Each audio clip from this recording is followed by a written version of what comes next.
የሆነ ሰዓት ላይ ፌንቶኛ ቃሉ መስሪያ ቤት ሳልሄድ ቅዳሜና እሑድ ከዋልኩኝ ቅዳሜና እሑድ ምግብ አለ እና ፌንቶኛ ቃሉ ምግብ የለም ሰውነቴ ውስጥ ፌንቶኛ ቃሉ እና እሱ ሁሉ ነገር እግዚአብሔር እያስከፈለኝ ነው እንደ የበደልኩትን ሁሉ ያልሰራሁት ኃጢአት የለም። በዚህ ሁሉ ውስጥ ጌታ ያገኘኝ እኔ ሁሉን ኃጢአት ሰርቼ ጨርሼ ሰው ለመግደል ሳስብ ሰው ለመግደል እያሰብኩ ጌታ በዛ ሁሉ ውስጥ ያለፍኩት ነው። እሱ እየቀጣኝ ይሆን እንዴ ማለት ጀመርኩ። እንዴ ይቀጣል እንዴ እግዚአብሔር ራሱ ይቀጣል እንዴ ፎር ዛት ማተር በዛ ሁሉ ስላለፍኩኝ ተቀይሞኝ ነበር ማለት ነው። እያስከፈለኝ እያስተፋኝ ነው። በጣም በቃ የራሴ ቴዎሎጂ ነፍ ቴዎሎጂ ሰራው ማለት ግን እንደዛ ሪያሊቲው እሱ አለ። በዛ ሁሉ ውስጥ ሳልፍ አንድ ነገር ነበር የሱ ፍቅር። ያ በቃ ገብቼ ሩጬ ቤቴ ገብቼ ተንበርክኬ የማገኘው ጌታ እቤት የሚጠብቀኝ አባት አለ። ጎንበስ ብዬ ስጸልይ ጸጉሬን እያሻሸ የሚሰማኝ የሚመስለኝ አባት አለ። መቼም ቢሆን ሉዝ ማድረግ የማልፈልገው ነገር ቢኖር ይሄ ነው በህይወት። ዛሬ ማንም በእኔ ህይወት ቢመጣ ቤት ግድ የለኝ። አንድ ነገር ላይ ግን በጣም ግድ አለኝ። ስለ አንድ ነገር ሲነገር ስለ አንድ ነገር ሲወራ እኔ አልችልም። አንድ ነገር ማጣት አልፈልግም። ኢየሱስን ማጣት አልፈልግም። ያዳነኝን ማጣት አልፈልግም። እና የሚያስቁ የሚመስሉ አሰቃቂ ነገሮች አሳልፌያለሁ። አንድ ቀን ራበኝ፣ ቤት በጣም ራበኝ እና ስፈልግ ከሩዙ ቆሻሻው የሚበዛ ሩዝ አገኝ። ትንሽ ይሄ ናት፣ ቆሻሻ ይበዛል። በቃችን ስቲል ብላት ነው አንብዬ ጣድኳት፣ ውሃ ላይ ጣድኳትና በእግሬ ስለመጣሁኝ ደክሞኛል።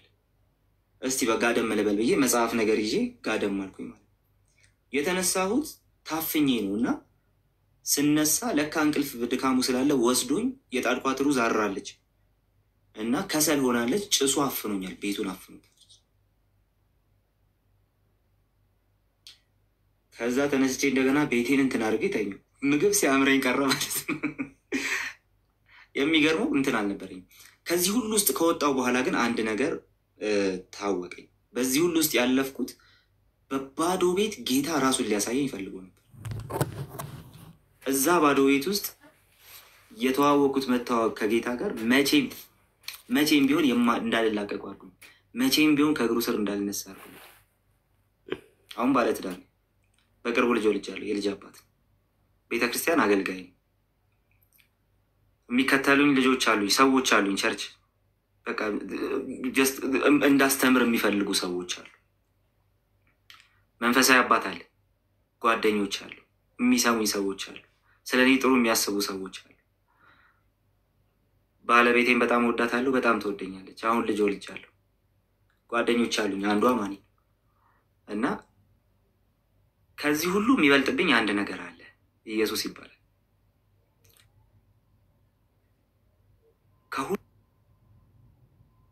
ከሁሉም ጋር መኖር እችል ይሆናል፣ ያለ እነሱ መኖር ይችላል። አንድ ግን ያ በዛ በባዶ ቤት የሚያቀኝ ማንም ሳያቀኝ እንዲህ ማውራት ሳልችል ሰው ሳያቀኝ ገና ራሴን ላስተዋወቅ ስል አንደበቴ ሲተሳሰር የዛ ጊዜ የሚያቀኝ ጌታ አለ። በባዶ ቤት የሚያቀኝ አባት አለ። በባዶ ቤት ማንም ሳያቀኝ የሚያቀኝ በጌታ ቤት ወደ 10 ዓመት 11 ዓመት። ይሄ ፍቅር እስካሁን አልበረደም። ይሄን ብዬ ልጨርስ። ከዚህ በፊት እኔ በጌታ ሳልሆን የሚያውቁኝ ፕሮቴስታንት የሆኑ ጓደኞች አሉ። የዛን ጊዜውን ላይፌን ያውቁታል። በጣም እልህኛ ነኝ። በተክለ ሰውነት ከኔ 2 የሚበልጥን በእድሜም ከኔ በእጥፍ የሚበልጥን ሰው ልደባደብ ቆሟል። ተመትቼ ነው ጨርስ። ደም ሳይ በቃ ለእኔ እንትን እኔም ልድማ ሰውየው የሚድማ በቃ እሱ ክብር ነው። አይገርምም? ሰው እንደዚህ ክብር ይመስላል። እልህ ውስጥ ገብቼ ማለት አንዴ በጣም ከኔ በግዝፈትም በምንም ከሚበልጥ ሰው ጋር ከመስሪያ ቤቱ ባለቤት ዘመድ ጋር ተጣልቼ መፍቻ ይዤ በመፍቻ ልማታ ሲሄድ መፍቻውን ሲነጥቀኝ እጄ ውስጥ ገባ። መፍቻው ቀዶኝ ገባ። በቃ ደስታ ነው ለኔ።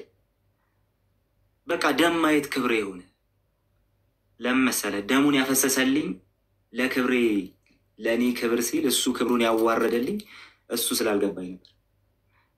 ደሙን ያፈሰሰልኝ ሲገባኝ ሁሉን ነገር ተውኩት። ያንን ሁሉ የሚያውቁ ፕሮቴስታንት ጓደኞች አሉ። አሁን አያምኑ። አንዳንዶቹ አሁን አያምኑ። ሪሊ እስካሁን ድረስ አንተ በጌታ ቤት ነህ ይለኛል አንድ አለ እና በጌታ እስካሁን አንተ በጌታ ቤት ቆይታል ይለኛል። አንድ ቀን ሜክሲኮ አደባባይ ላይ አገኘኝ ማለት ነው። ከፋዘርን በጣም ያውቀዋልና አባቴ ጋር ደወለና መሀል ሜዳ ላይ አቁሞኝ፣ እንግዲህ አባቴ በጌታ አይደለም አሁን ደውሎ አዚ ያለው አቤት ልጅ ግን እንዴት ነው በህይወቱ ከዛሬው ተቀይሯል? እስካሁን ተቀይሯል? እንግዲህ ጌታን ከተቀበሉ ከ5-6 ዓመት በኋላ ያገኘኝ ሰው ነኝ። እኔ አላምንም። እኔ ቸርችን መጥቼ ካላየው በስተቀር እስካሁን አላምንም። ሰውየው አሁንም ሲያገኘኝ የሚጠይቀኝ እሱ እስቲ በጌታ ቤት ነህ ግን አለ እና ቲክቶክ ላይ ቪዲዮ ሳልገልጥ ብዙ ጊዜ ሰርቻለሁ እና ብዙ ጊዜ ሳይሆን የተወሰነ ሰዓት ሰርቻለሁ።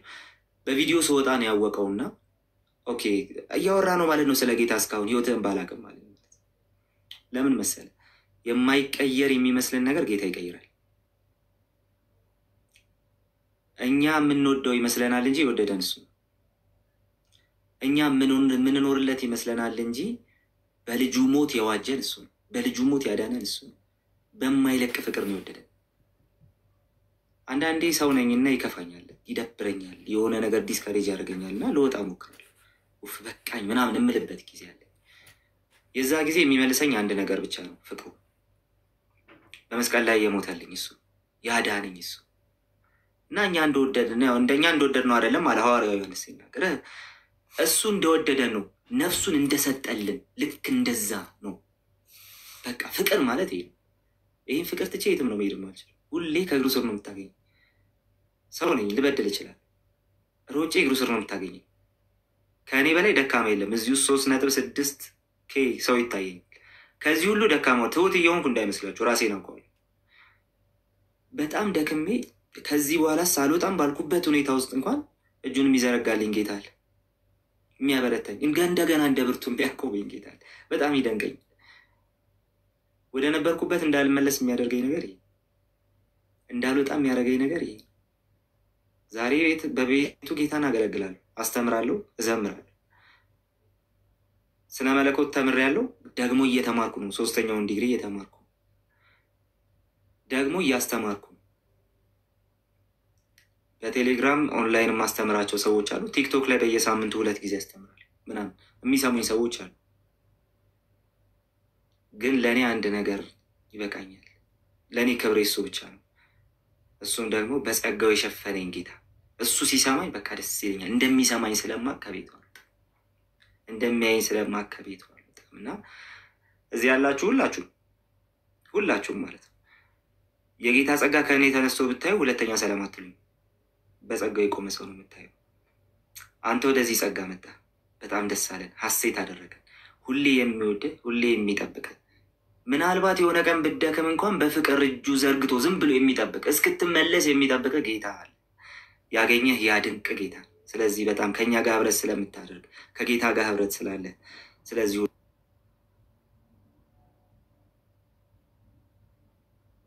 ሁሉ እግዚአብሔር ይመስገን እና ጌታ ይባረክ። ተባረክ ወንድሜ። አሜን። በጣም ልዩ ነገር ነው። ብዙዎቹን የሚያበረታ ነገሮች ነው የምትናገሩት ሁላችሁም። ማህዬም ባለፈው ስታስለቅሰን ነበር። አማንዬ እንኳን ብዙ ነገር ውስጥ አላለፈም፣ ብዙ ፈተናዎችን አልተቀበለም፣ እግዚአብሔር ረድቶታል። ያንተ ግን ይለያል። ከቤተሰብ ጋር ያለ ነገር በአሁኑ ሰዓት እንዴት ነው? እዛ የምትሰራበት ቦታ ላይ ያሉት ሰዎችስ እንዴት ነው? እሱን ነገር ብትነግረኝ ደስ ይለኛል። ምክንያቱም የቤተሰብ ነገር ከባድ ስለሆነ ማለት ነው። ያ በጣም ከቤተሰብ ጋር ያለኝ ነገር በጣም ከባድ ነበር። የሆነ ሰዓት ላይ ትራንስፖርት ሳገኝ ይሄዳል የነበር ያኔ ማለት ነው። ጌታን በተቀበልኩበት ጊዜ ትራንስፖርት የምትሆን ሳንቲም ካገኘው ሮጬ እሄዳለሁ። ምክንያቱም እኔን ያገኘው እነሱንም እንዲያገኛቸው ስለምፈልግ እና ተስፋ አልቆረጥኩም፣ እሄዳለሁ። እናቴ በጣም ታለቅሳለች፣ በጣም ነው የምታለቅሰው። ይህን ተናግሬው አላውቅምና ልንገርህ፣ እሷ ቤተክርስቲያን ስለማትሄድ ነው ልጇ ጴንጤ የሆነው ተባለች። ፋሲካ ላይ የእሷን ቤት ማለፍ ጀመሩ፣ የእነሱን ቤት ያልፉታል። ጌታ በተቀበልኩበት ሰዓት ማለት ሆያውዬና አበባዮሽ የሚጨፍሩ ሰዎች ቡሄና እንትን ሲደርስ ልጆቹ ተመከሩ፣ እዛ ቤት እንዳትሄዱ ተባሉ። ለ2 ተከታታይ ዓመት እዛ ቤት ማንም አልሄድም። ጥሪ ሲኖር ያልፏታል። እንደ አጋጣሚ ከተጠራች ሰዎች ይጠቃቀሱባታል። በዚህ ምክንያት ታለቅሳለች። ከልጄ ማልሆንኩም ከማህበራዊ ህይወቴ ማልሆንኩም የሚል ነገር እናቴ ጋር። እኔ ግን እናቴ ናት መቃብራችን ላይ እንዳቆም በጣም በርግማን ነው እንትን ያልኩት። እሄዳለሁ እየጸለይኩ እሄዳለሁ እና የሆነ ቀን አዘንኩኝ። ማታ ላይ ታመመች፣ ጨጓራ በጣም ያማታልና ታመመች። ሌሊት ላይ ስትታመም በቃ ለሞት ነው፣ ልጄን ካለበት ጠርታችሁ አምጡና ይቅር ልበላለች። ካለበት ጠርታችሁ አምጡና ይቅር ልበላለች። ያወራው ሁሉ ዳር ቀረ።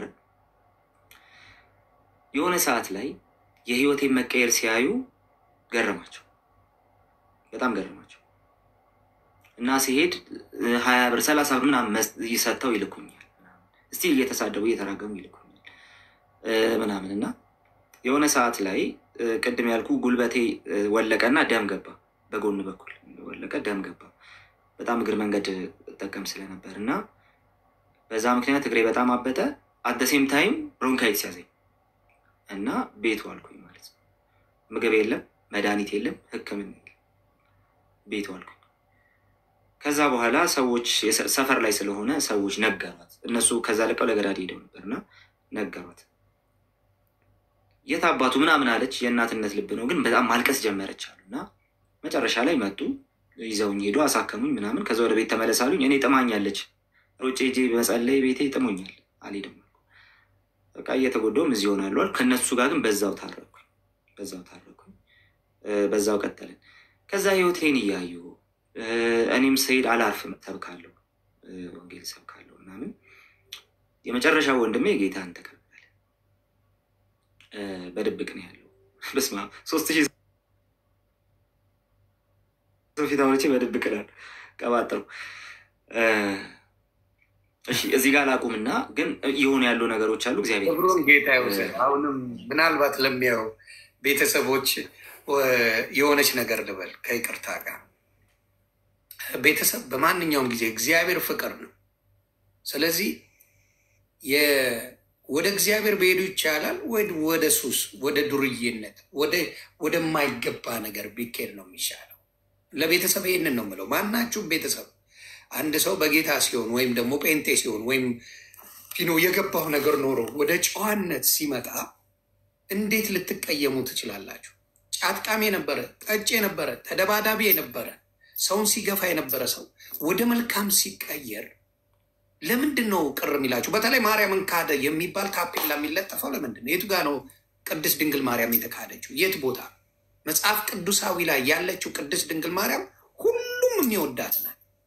ችግሩ ከመጽሐፍ ቅዱስ የፈለሰፋችኋት ቅድስት ድንግል ማርያምን አናቃት። አሮን ነው ከመጽሐፍ ቅዱስ ውጭ ያለችው ቅድስት ድንግል ማርያም የእናንተ እንጂ የጌታ እናት አይደል። ይሄ ነው ችግሩ። እና በቤተሰብ ደረጃ አሁንም ልንገራችሁ፣ ብዙ ሰው ወንጌል እየገባው ወደ ወንጌል እየፈሰሰ ነው። የግል አዳኙ አድርጎ ክርስቶስን እየተቀበለ ነው። ለምን? የሞተልህ ማን? ያዳነ ማን? እሱ ብቻ።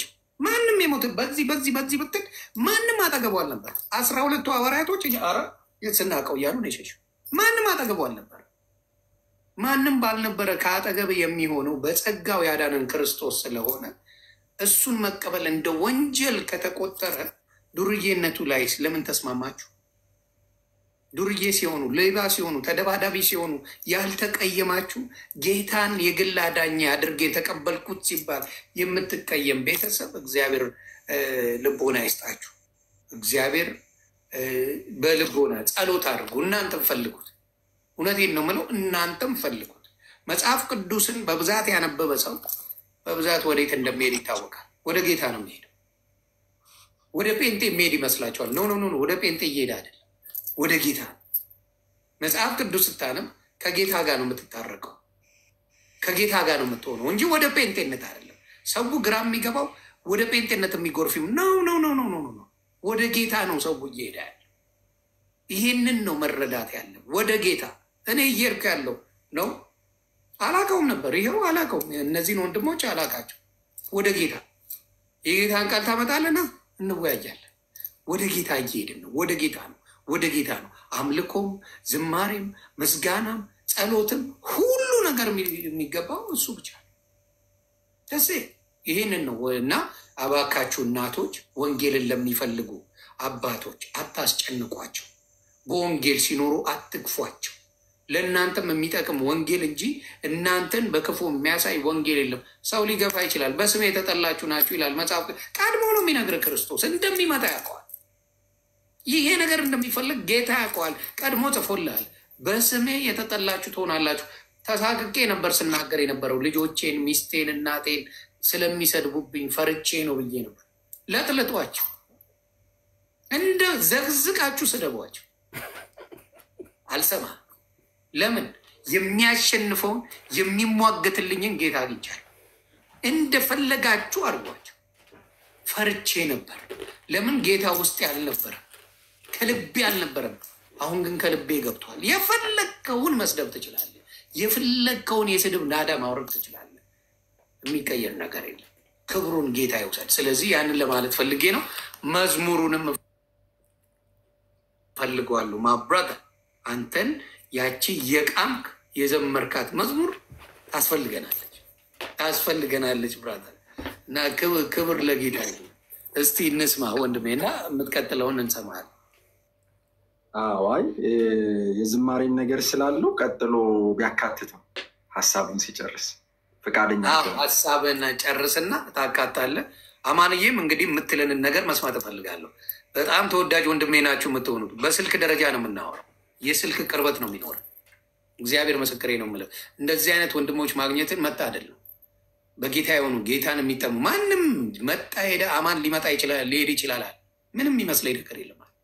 እኔ ጋር ያለው ክርስቶስን ብቻ አትንኩብኝ ነው ያለው እና ይሄ ትልቅ ነገር ስለሆነ ለእኔም የሚያበረታ ቃል ነው። ቃል ብዙዎቻችንን የሚያበረታው ይሄ አይነት ቃል ነው። ፓወርፉል ጌታ ከኔ አይራቅ እንጂ ሌላ መብት ነው እያልክ ነው። ፍሪ ዊል ነው የሰጣቸው እና በጸጋ የወደደን እግዚአብሔር ይባረክ። መልካም ልጨርስና እሺ እዘምራለሁ። ስለ መስሪያ ቤቱ እየጠየቀኝ ስለነበረ ማለት ነው እና መስሪያ ቤት አካባቢ የነበረ ነገር ምንድን ነው? ህይወቴን ሙሉ በሙሉ ስለሚያውቁት ምን አይነት ችግር ውስጥ እንደነበርኩኝ ስለሚያውቁ ሲምፕሊ አጋንንት እንደሰፈረበት ሰው በቃ አጋንንት በአካል አይነት ሰው ስለሆንኩኝ እና በጣም ስሜት ነው የመሰላቸው። ምክንያቱም ግብት አልኩኝ፣ ግብት ነው ያልኩት። ምክንያቱም አስቀድሞ የነካኝ ነገር አለ፣ ውስጤን ሲበላው የነበረ ነገር አለ እና እርፍ ነው ያልኩት። ያ ጨለማ የመሰለኝ ነገር ሁሉ ነው የተገፈፈው እና ወዲያው ከክርስቲያኖች ጋር ህብረት ማድረግ ጀመርኩኝ። ሪቫይቫል ነው የሆነው እዛ መስሪያ ቤት ውስጥ ማለት ነው። ወንጌል አማኞቹም እንትን ማድረግ ጀመሩ። ወንጌል በጣም በርትተው መስበክ ጀመሩ። ግን ከፕሮቴስታንቶቹም ከሌላ እምነትም ያሉት ያላመኑት ነገር አለ። እሱ ደግሞ የነበርኩበት ሁኔታ ከባድ ስለነበረ ማለት ነው። በቃ ይመለሳል፣ ተመልከቱ፣ 6 ወር ተመልከቱት፣ ይመለሳል መባል ተጀመረ እና በቃ 6 ወር አንዱ እንደውም መጥቶ ነው ያለው፣ አንተ 6 ወር ከ6 ወር በኋላ እዚህ አትገኝም። ጴንጤነስ 2 ወር ተሰጥቶኛል ብራዘር፣ እኔ 2 ወር ተሰጥቶኛል። 2 ወር ተሰጥቶኛል። 6 ወር ነው የኔ ትንኳን ያየው ነበር። በቃ አይቆይ ምናምን ሲባል ሰምቻለሁ። እኔም ተመሳሳይ ነበር ስባል የነበርኩት እና 6 ወር አለኝ። ከዛ አዩ 6ኛው ወር ደረሰ። ያው ነኝ ባሰብኝ እና መጣና አንዱ አዲስ እረኛ ከብት አያስተኛ ይባላል እና በቃ አንተ አሁን እስኪ ቀዘቅዝልህ ነው አለኝ። 6ቱም ወር ሲያልፍ ማለት ነው። እስኪ አልቀዘቀዘልሽም ቶሎ፣ ያው እስኪ ቀዘቅዝልሽ ነው ምናምን አለኝ እና አንድ ነገር ነገርኩት። ይኸውልህ አንድ ነገር ልንገርህ አልኩት። የዛሬ 5 ዓመት ብታገኘኝ ብሶብኝ ነው የምታገኘኝ አልኩት። አንደኛ እውነት አላቸው። ምንድነው ለአንድ ነገር አዲስ ስትሆን ስሜት ይነዳን የሆነ ነገር ትሆናል። ያንን ነገር ነው ያሰቡት የነበረው። እኔ ደግሞ አንድ ነገር አውቃለሁ፣ ውስጤ የገባው እውነት አለ እና የትም እንደማይለቀኝ እርግጠኛ ነበርኩኝ። ምን እንደቀየረ ውስጤ ገብቶ ምን እንደቀየረ ስላየው ማለት ነው። ለገለው እየፈለግኩት የነበረውን ሰውዬ እኔ ጌታ ልቀበል ስል አለቃዬ ጋር ተጣላና ረፍት አስወጣው። ጌታን ከተቀበል ከሆነ ጊዜ በኋላ ሰውየው ረጅም ረፍት ነበር የሰጠው፣ ተመለሰ። ሲመለስ ተነስቼ አቅፌ ነው ሰላም ያልኩት እና እሱም ራሱ አልገባውም፣ ሌሎቹም ግራ ገብቷቸዋል። ለሰውየው ያለኝን ስሜት ስለሚያውቁ ማለት ነው እና በዛ ደረጃ የነበርኩኝ ሰው ነኝ እና አላመንም። ከዛ መስሪያ ቤት ለመልቀቅ ያስገባሁና ወጣው፣ ሌላ መስሪያ ቤት ገባው። ከዛም ለቅቄ አሁን ሌላ መስሪያ ቤት ነኝ ያለው። በርግጥ ግን ከለቀኩኝ በኋላ አንዳንድ ሰዎች መከታተላቸውን አላውቁም። ሪሊ ኃላፊነት የተሰማቸው ሰዎች ስለነበሩ አንዳንዶቹ ለወሬ ምናምን ማለት ነው። ከዛ እዛኛው መስሪያ ቤት ገብቼ የሆነውን ነገር ልንገርህ።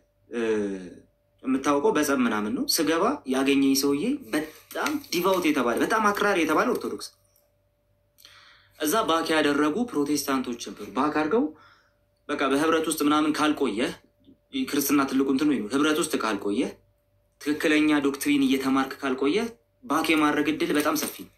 ምክንያቱም ክርስትና የቆመው በዚህ ነው። ትክክለኛ መንፈሳዊ ህይወት፣ ትክክለኛ አስተምሮ፣ ክርስትና በሁለቱ ላይ ነው የቆመው።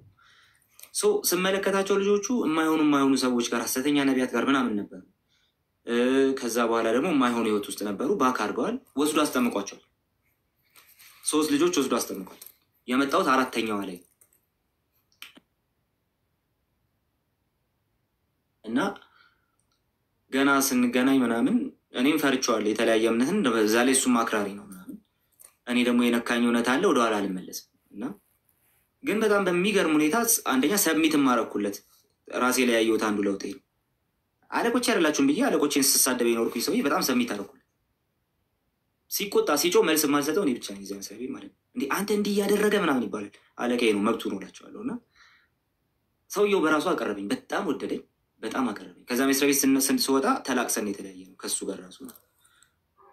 እዛ ውስጥ ግን አንድ ወደኋላ ማልለ ወንጌል ለመስበክ ነው እሱን ጨምሮ የማርያም አምጣ ማርያም ነች ዛሬ ስባል እሰጣለሁ። አንደኛ እንደውም በደንብ የማዋጣው እኔ ዛሬ ገብርኤል ነው። እሺ ከዛ በኋላ ይጠሩኛል። ቡና ልጠጣ ስሄድ ወንጌል ሰብኬ እወጣለሁ። ስወጣ አመፀኝነት የለ። ጌታ ሙሉ በሙሉ ህይወቴን ቀይሯል። እሱ ራሱ እየሰራ ነበር።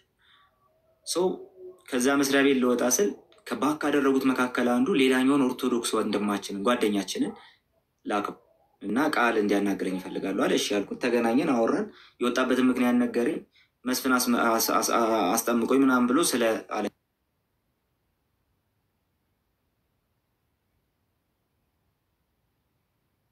ነገር ነገርኩት። አወራን፣ በደንብ አወራን። ሐሰተኛ ነቢያት ጋር ሄድከው ይሄ ፕሮቴስታንቲዝሙን አይወክልም፣ ጴንጤን አይወክልም፣ ፕሮቴስታንትን በጭራሽ አይወክልም። ትክክለኛ ቦታ ሂድ፣ አንተም ህይወትን በዚህ መንገድ አስተካክል፣ እንዲህ አይነት ችግር አይባለው ምናምን አልኩት። አወራን። ከዛ በኋላ እኔ ረጅም ሰዓት አልቆየሁም፣ ወጣሁ ከዛ መስሪያ ቤት እና አሁን ያለሁበት ቦታ ገባሁ። ግን እዛ ከገባሁ ከወር ነው 2 ወር በኋላ ወሬዎች መምጣት ጀመሩ። አንደኛ ልጁ ጌታን ተቀብሏል፣ መልሶ ንስሐ ገብቶ ወደ ጌታ ተመልሷል። መልሰው ባክ ያደረጉት እነሱም እሱን ተከትለው መጥተዋል። ሌላ አንድ ኦርቶዶክስ ጓደኛቸው ጭራሽ ጌታን ተቀብሏል። በእነሱ ምክንያት ደግሞ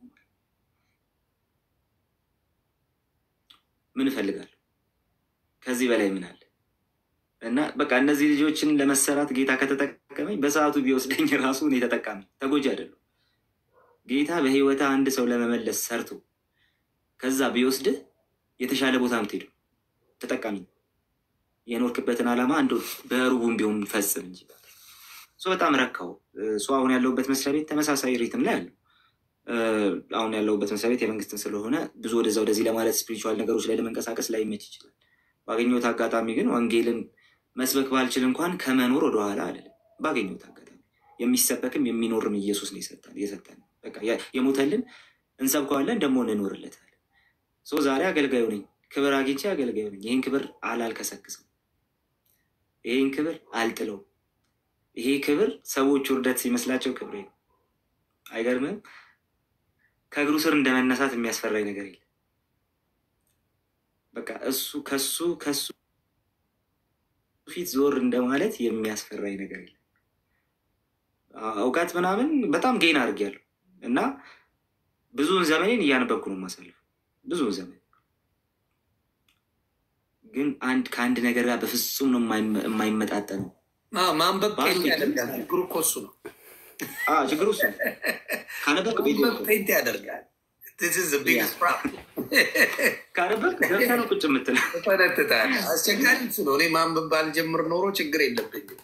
በአራዳ ሙድ ምናምን ነገሩን እገፈዋለሁ እስከፈለግኩ። ካነበብክ ትፈነትታለህ። ዳዝ ቢግስት ፕሮብለም። ወንጌል በሙሉ ኢየሱስ ነው ከሚሉ ነገር ጋር ይጻረርባል። ከሚያስተምሩ ምን ከሚል ይጻረራል። መጽሐፍ ቅዱስ አነበብኩኝ፣ ሌላም ነገር አነበብኩኝ። መጽሐፉ በቃ የህይወቴ መሪ ነው። ምንም ማድረግ አይቻልም። ከሁሉ በላይ የሆነ መሪ ነው። ሌላ መጽሐፍ ታነበብኩኝ አልጠግብ አልኩኝ ባይብል ስኩል ገባሁኝ። ዲግሪ ተማርኩ አልጠገብኩም። ማስተርስ ተማርኩ አልጠገብኩም። 3ኛውን እየተማርኩ ነው። ገና ወደ ፒኤችዲ ይሄዳል። ጌታ ይረዳኛል። በዚህ ሁሉ ውስጥ አልጠግብም። ሳነብ እኖራለሁ፣ ሳስተምር እኖራለሁ። ከዚህ ሁሉ ውስጥ ግን አንደኛ የሚሆንብኝ ነገር አለ። ማንም እንደኔ ምናምን ቴዎሎጂ ያልተማረ ሰው የሚገባው እውነት አለ። ማንም የሚገባው ልቡን ከፍቶ የሰማው